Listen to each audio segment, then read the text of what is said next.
first girl to leave the start hut. And once again, it was Rachel Atta in the fastest qualifier. Emily Rigo was second fastest qualifier. Pujin in third, and Manon Carpenter there in fourth spot. So let's have a look at Miriam Rupti going down that wide open section under the chairlift. Aaron Gwyn's favourite part of the track. Yeah, it really is a fast track. You can see the enthusiasm from Gwyn at the start there, can you? And it is a fast track. It's about 3k long, and the winning time for the men's qualifier was just over 4 minutes, which is an average speed of about 44k. So that's not there, going on, really, isn't it, for a downhill track? And see Miriam now making good work of the rock section. Oh, just to say that from wheel slipping. Proper commentator's curse there. Well done, Connie. She was looking like you this time. She looked like she was holding that one straight, and then just you can see just how much there is on this track to catch the riders out. Yeah, and I said it was bone dry top to bottom, but there are a few sort of springs coming out of the ground here and there, and you can see where that dirt's a bit darker. It's quite slick. The rocks in there earlier in the week though were horrendous, and it's full traction I think on those rocks. It wouldn't take a lot, I guess, to make those slippery though. So fingers crossed it won't get too wet this afternoon for the downpour. I'd like to see a nice level playing field for the afternoon. So Miriam Rupti then down through that last wood section. She comes out into the open now, and the course is a little bit shorter this year, Kelly. They've moved the finish area up 100 metres. You're going to see a couple of big jumps they've built here over this bridge. It's going to go into pretty much the last tricky left-hander before they drop down two big rock slabs, excuse me. So Rupti out in the open. Loads of fans here. Packed course always, Sainte-Anne. I'll say first World Cup here, downhill World Cup here anyway in 1993. Cross-country World Cup coming here since 1991. So Rupti around that big finish line jump. She goes should do the first jump and then seconds back for her with a fall. Yeah, so a bit of a shame for her. We can see Michaela Gatter in the hot seat currently, so she was punched in qualifying and will be holding that for a little while, I think. So Anita Ager-Wick, sorry, Kenny, making her way out the start hut. Pretty long course here still, Kenny, isn't it? It's a long, rough ride down here. Yeah, definitely. The women's qualifier was won by Rachel Atherton with a time of 4:40, so that is a long old time to be riding a course that is this rough. Incredible. Now we see the Norwegian on your screen. Hasn't really been racing more this year than she normally does, actually. Normally, well, for the last few years, she's only really sort of done one, sort of maybe up to 3 races in 2011 was the match she's done in the year before, and so this will be her third race of the season, and only missing 1 round. So really committing a little bit more, so she does it for a lot of the fun of it, rather than trying to make a career. But definitely coming in with some good results later. And making her way through that middle rock section. Very good chance that'll be where this afternoon races are won or lost. They come across a small piece there and then fire back into this wood. Quite a difficult entrance into this wood as well, and you see those big drops there. You don't want to be sent too far off and land too flat and heavy, lose speed. And you can see there the impacts, just making that front wheel bounce right off the ground. Big holes everywhere in Sainte-Anne. It's one of the classic tracks of the World Cup Series, no doubt about it. It's been around that long. Even I've raced here on many occasions. And it was just as hard work back then. So Ager-Wick up onto that big bridge there, goes over the XC course. You can see coming down under blue skies at the moment, Ager-Wick actually is a world leader in climate change, so hopefully she understands where the weather patterns are around here. Dropping off this world leader in climate change? Yeah. Man, I'm going to go and ask her what's happened to the English summers then. She might be able to throw some light on it. Third, 12 seconds back for her. Global warming. Yeah. Promised me England would be a tropical island by 2015. I can't see that. That's been pretty good of late. Just moving away. Yeah. So, Phil Griffiths, a World Cup veteran. I don't think she'll mind me calling her that. Actually on a budget here. I saw Phil earlier in the week washing a bike. She's rented a van. She's living in it all week long. Yeah, and she had a big crash here a few years ago, knocked herself out really badly, hit a bridge actually with her neck actually hit the bridge and had a horrible accident. So she said earlier in the week that she was a little bit tentative on this track, but she's got bad memories of that. So hopefully she's been able to overcome that and put in a good run today. Well, she should have some good memories as well. She was of course the winner here in 2003, and she got second here in 2001. So Phil down those tricky rock slabs there. Hard to break on those. They're all just sort of off camber across them, and actually a lot easier than it was in practice. They were soaking wet, really slick in practice, and you know, if you went in too hot, very difficult to scrub any speed, because braking on them was a bit of a no-no. So a lot of top riders hitting the deck there. So Griffiths safely down now. Just looking like the wheels light over that hole there. Looking like a good solid run from Theon here. Really kept their line the whole way through the rough stuff, and that really is a key to this track. And putting the power down then on this flat part, one of the rare flat parts of this course.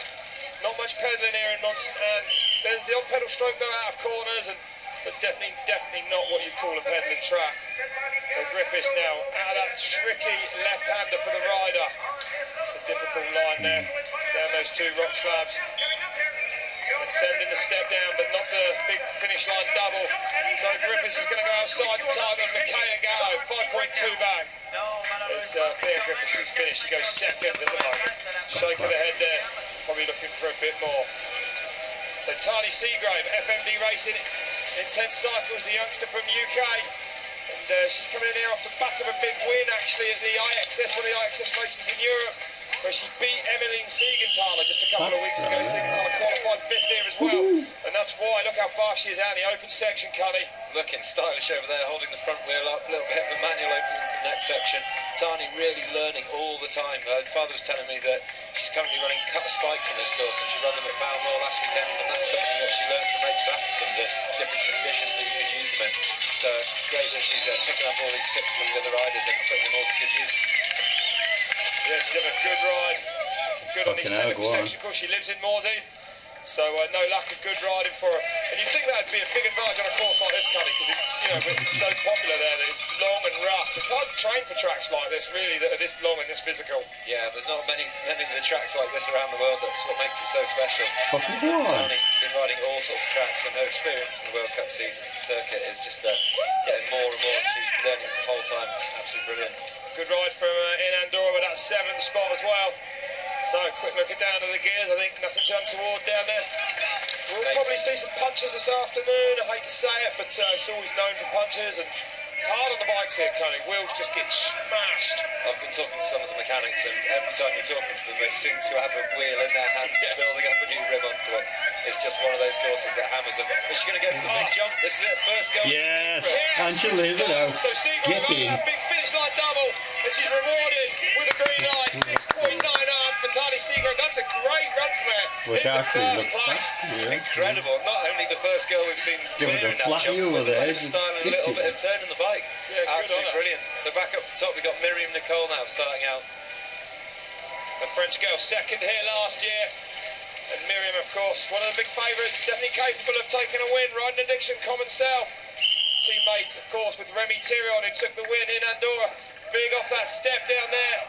And tucking in, getting a bit of pace down into the next. Look at the holes up there, man. So 2.5 up there for Miriam Nicole from France. Looking like a good ride if she can keep it together through this technical rock section as she's approaching now. Then that fast left. And hard in here, they come in here so hot. Hard to get the brake right as well. Get your speed just right before you enter the woods. Always a popular part of the Sainte-Anne crowd. Of course, you can see the crowds always packed in there, pretty much guaranteed some carnage as the afternoon goes on. But Miriam holding a nice straight line through there, Cunny. A couple of pedal strokes there as well. You can see how tough this course is. The bike just chatting around underneath her, and really tough to hold on to the bikes down this course. So across the open piece, trying to squash the entrance into here as well. And again off that drop, and another big drop there. Hard on your arms and legs this course as well. These compressions really take it out of you. So she's going to get hard on those pedals now. Pom pom. And the open. What she got left in the tank is so physical. It is, you can see at this point the ride is starting to feel it, really sort of lagging a little bit. Hard to get up out that saddle and pedal. Oh, gets the front wheel over the top of that bridge there, so not going to lose any speed there as well. Through there, that's a tricky turn that she's just done there. We only see the exit of it, but that's all we need to see. So, Miriam Nicole is starting to go around the big double. Seagrave, the only girl we've seen do it. She's going to come down the line. Despite that, she still goes fastest. 2.5 up for Miriam Nicole. So she kept the same gap there from the split down to the bottom. And that's got to be a second or half a second at least to go around that big double. Definitely, I reckon about a second you're going to be gaining going over that big double. It's not too slow around it, but really it's going to be helping your time, obviously. But now we've got Morgan Share up in the top section of the track. Current world champion, as you can see from the rainbow stripes on her jersey. So twice on the podium this year so far, Morgan Shah, rider for MS Mondraker. Signed for that team at the start of this year. And she's up, 1.1 seconds up. Great ride from her. Look at that, 59 kilometres an hour through the speed trap. 60k, yeah, nearly 60k. It's a fast track here in Sainte-Anne. Just trying to stay off the brakes as much as she can down those two straights there. Those big jumps actually mean you probably do need to scrub speed, but carrying great speed into this wood here. Fantastic rider technically, Morgan Shah. And you can see that bike, she's gone wide there. Oh! The trouble is we're going wide there. If you come across that camber on that rock, you can straight line that section. If you don't, you're putting in two turns, and that's what we saw Morgan Shah do there on the second turn. The front looked like it pushed, and she had to have a big dab. So definitely lost a bit of time in that wood there, Connie. Yeah, shame for that. You can see just demonstrated how much these straight lines. Oh, look at that again, getting bucked.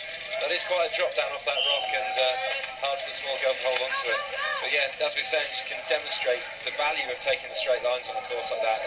It may be hard to get onto them. They may quite often be off camber and have obstacles in the way, but it saves you a couple of corners and obviously carries more speed through that section. So a big hole at the end of those rocks there as well. Safely up onto the top of that bridge. Through that left turn there. Just trying to carry as much speed as she can. Nowhere really to get any pedal strokes in. It's all about entrance speed into that section.